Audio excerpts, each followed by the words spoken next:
In this tutorial, I'm going to show you a few tips for getting your semester started in Canvas. If you haven't done so already, please request a course. You can request a course by going to My ACU and click on the wrench tool for the course that shows up in My ACU for the proper semester.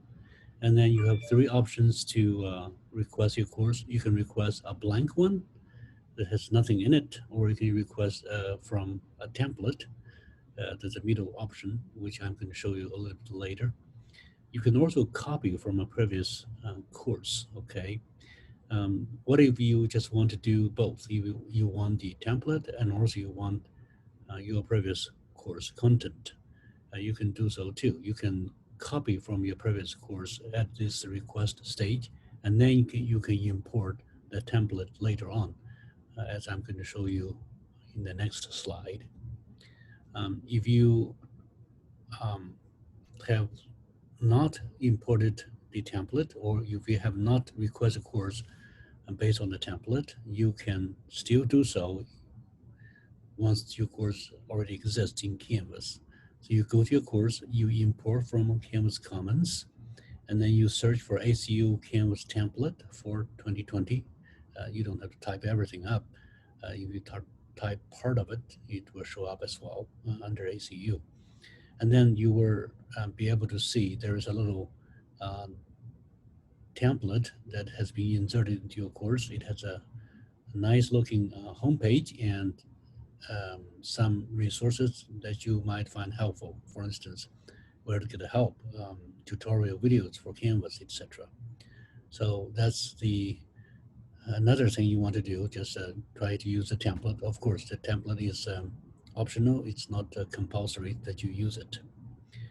And then once you have your course set up, your content already populated, remember to publish the course so that students can start to view the content and start to work on activities.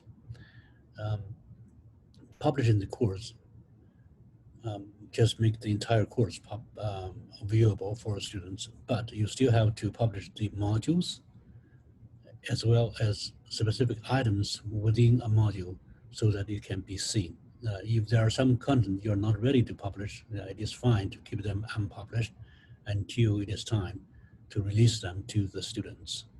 Another thing that I want you to look at is go to your syllabus, your course syllabus, um, and then use the template for the syllabus to populate the content from your syllabus, okay?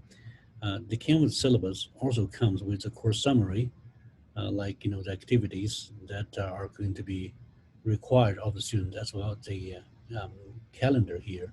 If you just do not want to see this kind of items, if you have a lot of items that are um, you want to hide from the students for the time being, you can uncheck show course summary and update the syllabus, and then this part and this part will disappear. All you have is the syllabus itself, okay? And then I think it's a good idea for you to set up your office hours. You can do so in Canvas calendar. You can have a appointment group method for people to sign up for a time to meet with you. You can even say in the details for the sign up that the place to meet with you is through Zoom or your office location, things like that. So you set up your office hours using the Canvas calendar.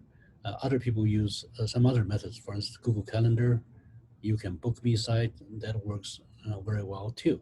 Okay, um, and then once you have the office hours set up, you may need to show students how to sign up for your office hours. I have a tutorial created, um, and this tutorial is within the template or within the module 0 of the template, and it's called sign up for office hours. And that includes a video as well to show students how to sign up for office hours if you set it up in Canvas. If you set it up using You Can Book Me or Google Calendar, that's probably not necessary to include that page because that page is for signing up within Canvas. Another thing I want you to know is that if you have a Zoom session planned regularly, create this Zoom sessions as a reoccurring meetings, okay, recurring meetings. So every week on Tuesday, for instance, at a certain time until a certain time. Okay, so you can set up this meeting. Once the meeting set up, it will generate a link URL and copy the URL and include this in the module so that it's easier for students and for you yourself to sign into the Zoom meeting. Okay, if you need help doing any of this, just contact me and I'll be happy to show you. Also, Canvas keeps adding new features. Even previous session, I talked about some of these new features, but I want you to see briefly what kind of new features there are.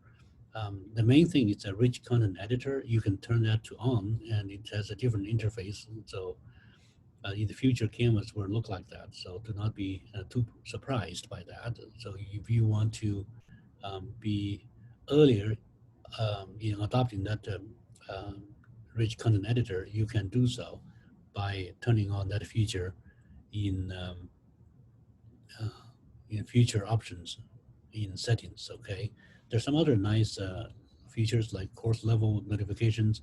Students and you can turn on and off uh, the notification for a particular course, which previously was not possible because you have set up the notification globally for every course that you or your students are enrolled in. Okay, you can bulk edit assignments to shift the days forward by a day or by a week or by a semester. You can send and copy specific items to your colleagues or yourself. You can duplicate the modules to keep the format the same. And then you can limit assignment attempts. For instance, if you want students to submit no more than 5 times or 3 times, you can set a number. You might also want to check about the new quizzes, which is also available now using feature options. It's something you have to enable in feature options. You can also bulk delete pages now if you find duplicate pages or pages you don't need anymore. Um, some of this you have to go to Canvas course settings and then go to the feature options to turn this to on. I generally turn on everything to see what is available for me. Uh, if you are not sure, you can ask me what kind of things you could use and might be helpful to you. So this is another screen of the feature options that you can turn on. I was talking about Rich Content Editor, the new version of Rich Content Editor.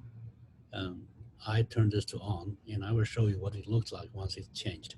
This is the traditional way the Rich Content Editor looks like. I mean, Rich Content Editor is just this part that's just like word editing. Um, you will see that all the features are here. You add pictures, add video. It's kind of very messy right now because there are 3 ways to add videos: YouTube, or just add a video directly, or through studios. There are different places. The new Rich Content Editor tries to make things more streamlined or more sensical. Okay, for instance, all the picture needs are tucked away here. All the videos are under here. All the documents are under here. So if you click on the downward button to expand it, you will see this. And this little plug-like thing is just expands into more tools. For instance, Studio is hidden here. Okay, and there are some other ones. So this is the new way it is going to look. So nothing has changed, and no function has changed, but just the way they look right now. And I also like how this is now having the word count feature, so that if you just have a discussion for students, if you require like 200 words a maximum, students will be able to see how many words they have typed. So that is very, very nice. So these are some of the things I want you to pay attention to as you get your semester started, but feel free to contact me if you have any questions about any of this. Thank you.